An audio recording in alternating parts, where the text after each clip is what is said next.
on va devoir revenir sur ce qu'on a dit. Que quoi? Et là, Amar Rabba Leolam, Betarnegoleta Omedet la Achila, ou Beyom Tov Shechaliot Achara Shabbat Askinan, ou Mishum Achana. Alors là, écoutez bien Rabotai, il y a trois choses. Il y a un cas, donc de figure, il y a un circonstanciel de temps particulier, et il y a une raison de l'interdit. Il y a trois choses. Ok? Trois choses. C'est quoi? Et là, Amar Rabba, seulement, on va dire, donc Rabba va dire, Léolam, en vraie vérité, on rebrousse chemin. Betarnegoleta omedet la achila. On va parler non plus d'une poule pondeuse, mais d'une poule qui est prête à être mangée. Ou beyom tov shechaliot achara shabbat askinan. Et on parle d'un yom tov qui va tomber d'être après Shabbat, ça veut dire un yom tov qui tombe dimanche. C'est de cela que nous nous occupons, c'est de ce cas-là. Ou mishum achana. Et à cause du problème de achana, de préparation.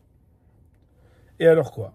Avec Kassavar Rabba, et il faudra ajouter que Rabba, pour donner une raison à notre Mishnah, soutient l'opinion Kol Betza Demitial Dahaidna, que toute œuvre qui est née aujourd'hui, mais etmol gemarala, c'est depuis hier qu'il a été terminé d'être conçu.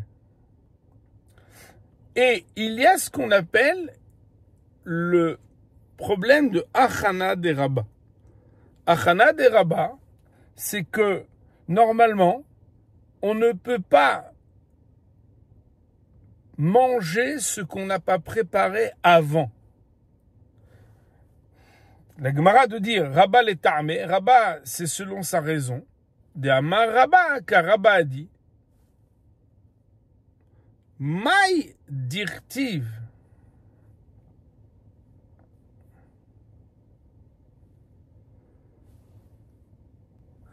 Et donc, la Gemara de dire, parce que Rabba l'etarme de Amar Rabba, car Rabba il dit, Maï dirtiv, c'est quoi le verset qui nous dit Ve'aya beyom hashishi, et il sera le vendredi, ve'echinu et asher yaviu, et ils prépareront ce qu'ils apporteront.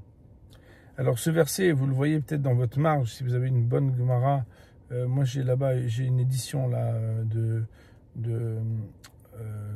très très belle édition là de Osveada. Le verset il est dans Shemot. Donc, il y a marqué Vaya Bayamashi Vechinu Tesher Yaviu Vaya Mishne al Asher Il Ketu Yom Yom. Donc, on parle là-bas du fait que le Shabbat, on ne va pas ramasser la manne. Et donc, il faudra préparer le vendredi. De ce verset qui dit Vaya Bayamashi Vechinu et Asher Yaviu. Et voilà que le vendredi, ils prépareront ce qu'ils devront amener. Alors là, il y a le commentaire de Nohachamim. Donc, ça, c'est la fin de citation du verset. Fermez les guillemets. Et là, il y a la dracha, c'est-à-dire le commentaire. Hol mechin le Shabbat ve'hol mechin le Yom Tov. Ve'en Yom Tov mechin le Shabbat ve'en Shabbat mechina le Yom Tov. Donc, un jour de semaine ouvrable, on a le droit de préparer pour le Shabbat. Ça veut dire que le vendredi, tu peux préparer ton Shabbat. Ve'hol mechil le Yom Tov. Et un jour de Chol, on a le droit de préparer pour Yom Tov. Puisqu'on apprend de ce verset que le vendredi, on prépare ce qu'on fait pour Shabbat, et que le Shabbat s'appelle des fois Yom Tov, donc on apprend du Passouk qu'on a le droit de préparer du Chol pour Shabbat et Chol pour Yom Tov. Alors ça paraît évident, oui, mais la réciproque, Ve'en Yom Tov mechin le Shabbat, ve'en Shabbat mechina le Yom Tov. Et un Yom Tov, on n'aura pas le droit de préparer pour le Shabbat, qui jouxte, et le Shabbat, on n'aura pas le droit de préparer pour le Yom Tov, qui jouxte. Et alors quoi? Alors, si vous regardez dans Rashi, il explique qu'il y a quelque chose de plus qui est ajouté par Rabba. C'est quoi? Rabba, vous voyez qu'il y a marqué Ve Rabba. Alors, on va devoir remonter jusqu'à Omishum Achana. Est-ce que vous voyez dans Rashi? Omishum Achana, vous avez à côté les agotes du Bah qui nous disent Omishum Achana ou de Asrela Bet Hillel. Et c'est à cause de Achana que Beth Hillel ont interdit dans la Mishnah, que les Mparech Vasil, comme on l'explicite en continuant. Dechol beitza de mitialda aidna, car toute œuvre qui a été née aujourd'hui, mais etmol gmarala, c'est hier déjà qu'il a été conçu et terminé. Et alors quoi? S'il a été conçu et terminé la veille, c'est qu'il a été préparé le Shabbat qui précède le dimanche Yom Tov. Puisqu'on parle d'un cas de figure où Yom Tov tombe après Shabbat. Et si on dit que l'œuf qui est pondu pendant dimanche, Yom Tov, c'est terminé pendant Shabbat. Oui, mais c'est pas moi qui l'ai préparé, puisque c'est Akadosh Baruch Hu qui l'a préparé. Et bien que ça soit dans les mains du ciel, ça veut dire que c'est pas dans les mains de l'homme, assour. Ça restera interdit. Pourquoi? Alors là, le Rav, il nous dit, Rashi Akadosh, des ba'inan kol seudot Shabbat sot Yom Tov, shiyu mezumanot mechonim beod yom shel chol. Car il sera nécessaire que toutes les séoudas de Shabbat et de Yom Tov soient déjà commandées et préparées avant que le Yom Tov n'arrive. Mais avant que le Yom Tov n'arrive, d'un jour où il est permis de préparer. Autrement dit, quelque chose qui a terminé de se préparer, même automatiquement, à la veille de Yom Tov, mais pas un jour où on a le droit de préparer parce que c'est un Shabbat, ça restera interdit. Pourquoi? Rabat de Asar Be'achana Shenabi de Shemaim Beyadaim Mamash, et Rabat lui l'interdit même une achana qui n'est pas dans les mains de l'homme.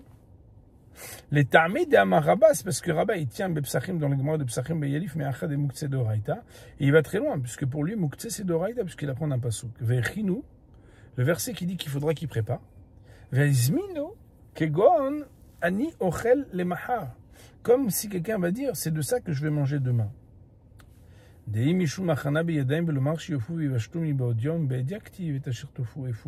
là,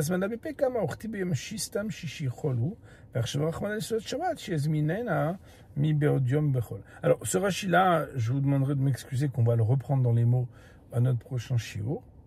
Mais l'idée ici de ce que nous avons appris aujourd'hui, c'est premièrement de mettre en exergue qu'il y a une différence entre Shabbat et Yom Tov. Donc, si on devait faire un résumé. Deuxième chose, c'est qu'aurait-on gagné ou perdu à mentionner la marloquette, non pas seulement à propos de l'œuf, mais aussi à propos de la poule, et vice-versa, ou bien dans les deux cas. Et ensuite, de ce qu'à cause de ce raisonnement, la Gemara est obligée de rebrousser chemin de son hypothèse de dire qu'on parlait d'une poule pondeuse pour dire qu'on parle d'une poule qui était prête à manger. Mais à ce moment-là, il faudra expliquer alors pourquoi Béhémet interdit d'après Beth Hillel.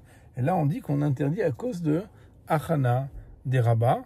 Nous venons à peine de toucher à ce problème, puisqu'on a dit que si c'est Achana des rabbins, c'est qu'on est obligé de dire que on parle d'une poule qui est prête à être mangée. Deuxièmement, on va parler d'un cas où il s'agit d'un Yom Tov qui succède au Shabbat.